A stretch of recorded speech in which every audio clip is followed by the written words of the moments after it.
No, yo no Sí, le quiero ni preguntar porque vamos a salir llorando acá los dos, ¿verdad? no, ¿por qué? Vamos a preguntar, vamos a escuchar lo que dice el doctor Preda. Doctor Preda, ¿cómo está? Carlos Benítez y Marco Benítez te saludan del programa Por el Imperio de la Ley. ¿Cómo está, doctor?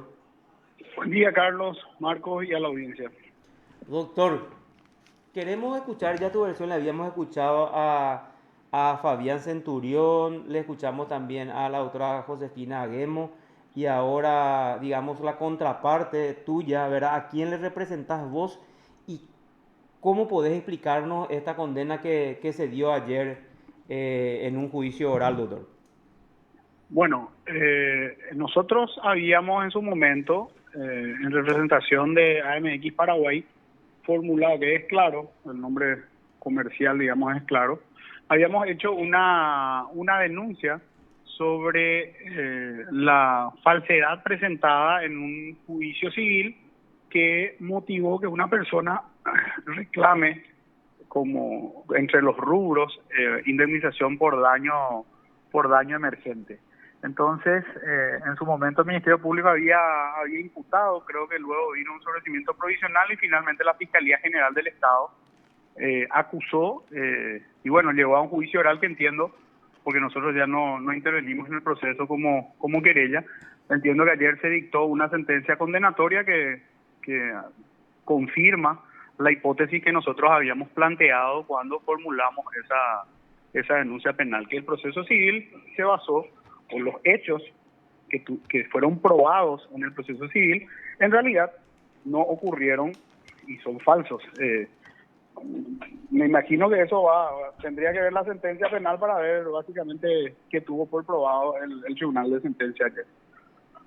Claro, Pero eso es lo que recuerdo del caso, ¿verdad? La falsedad que se utilizó para lograr una condena. Lo que he visto por las redes, al menos, y por parte de algunos colegas tuyos, es el tema de hablar de que supuestamente con esto se modifica la cosa juzgada. En realidad no se modifica la cosa juzgada porque el proceso penal no revisa la sentencia del proceso civil. Lo que establece es si los hechos que fueron probados en el proceso civil fueron verdaderos o fueron falsos, y si fueron falsos, si esa falsedad era conocida por la persona que presentaba esa información al proceso civil. Y tampoco es que supuestamente decía cómo se le engañó a una Cámara de Apelación y a los ministros de la Corte. En realidad, el engaño solamente es en el marco de la primera instancia, porque es el juez de la primera instancia el que tuvo por corroborados hechos que en el proceso penal claramente se demuestra que son falsos. En la Corte, de hecho, que era una acción de inconstitucionalidad que se declaró, se rechazó in limine, donde no se discuten los hechos, y en la Cámara tampoco se aportó pruebas ni se habló sobre esos hechos probados. Así que en realidad acá se trata de la discusión de si el juez civil de primera instancia resolvió sobre hechos verdaderos o hechos falsos, y claramente son falsos. Hay muchas evidencias que corroboran que los hechos son falsos, ¿no? ahora, ¿y cómo en su momento esa gente que actuó en representación de Claro no se dio cuenta o cómo el juez no se dio cuenta de que esos hechos eran falsos? Porque ahí evidentemente Lo hay, que, sí, claro, lo que pasa es que en el proceso civil no van a tener un informe, por ejemplo, de migra, porque no es la forma en que se discuten las cuestiones en el ámbito civil, donde hay un formalismo y un ritualismo distinto al proceso penal, donde el proceso investigativo es dinámico y donde existe la libertad probatoria. En el proceso civil a nadie se le hubiera ocurrido, por ejemplo, pedir un informe de migraciones a ver si el que supuestamente iba a comprar un inmueble de esta señora había ingresado al país porque es extranjero. Y bueno, el informe de migraciones claramente señalan de que no ingresó al país. O por ejemplo, que la hoja de seguridad que utilizó la escribana para acreditar un negocio que supuestamente ocurrió, no recuerdo más si era noviembre del 2007 o noviembre del 2006, sí recuerdo que era noviembre, en realidad se le vendió recién a esa escribana, esa hoja por parte del Colegio de Escribanos 4 meses después de la operación. O sea, falsedades muy palpables que dentro del proceso civil difícilmente podían, por la forma del proceso civil, donde uno ya ofrece las pruebas documentales al contestar la demanda y todo el ritual que tiene el proceso civil, es muy difícil esclarecer. Aparte vinieron informaciones, por lo menos nosotros así heredamos el caso. Yo no intervino obviamente en el proceso civil ni en ese trámite, sino mucho tiempo después. La información que vino con posterioridad al proceso civil fueron los que establecieron que los hechos ahí presentados eran falsos.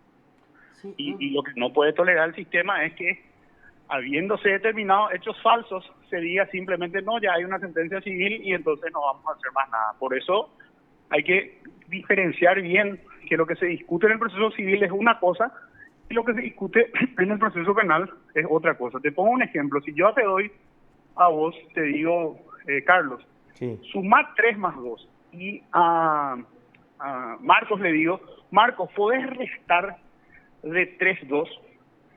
¿El resultado de ambos va a ser el mismo? Les pregunto. No, porque uno es No, restar y otro es sumar, sí. claro.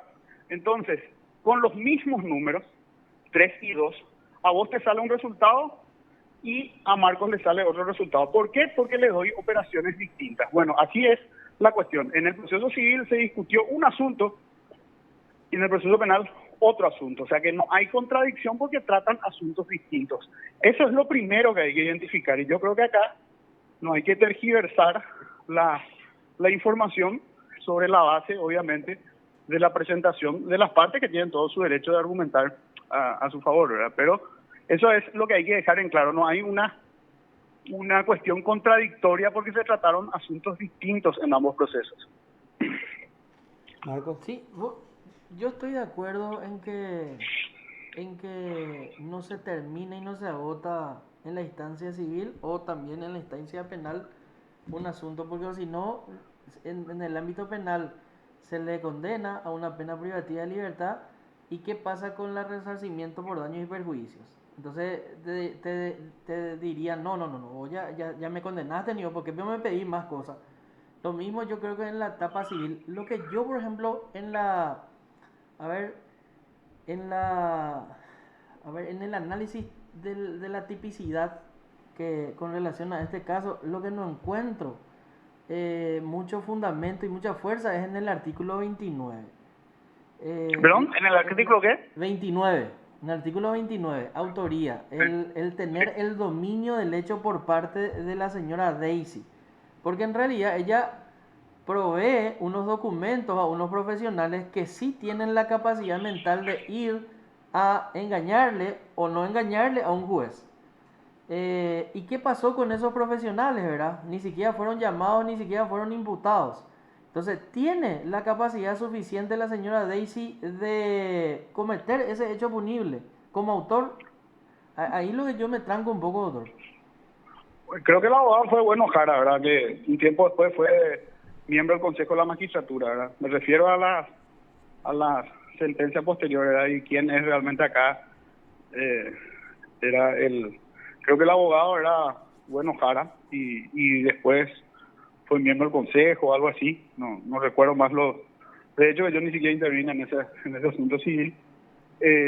Pero la cuestión, si bueno Jara sabía que lo que le planteaba a su cliente era falso, eso el Ministerio Público debió tomar las medidas correspondientes. Ahora, no sé si el Ministerio Público lo que evaluó es que el cliente le puede traer unos documentos, pero si existió o no existió la operación es algo que el abogado no necesariamente va a saber, porque si alguien me trae un pagaré y me dice, mira, quiero ejecutar este pagaré contra Marcos Benítez, yo no voy a estar haciendo una pericia para ver si la firma, doy fe de lo que me está diciendo mi cliente, ¿verdad? Pero resulta que te ejecuto Marcos y después si esta no es mi firma, se hace una pericia y efectivamente no es tu firma, ¿verdad? Pero eso no significa que yo, o si no el abogado ya no, por las dudas ya no va a promover nomás una demanda ante el riesgo de que si su cliente le da datos falsos o documentos falsos, él vaya a responder penalmente.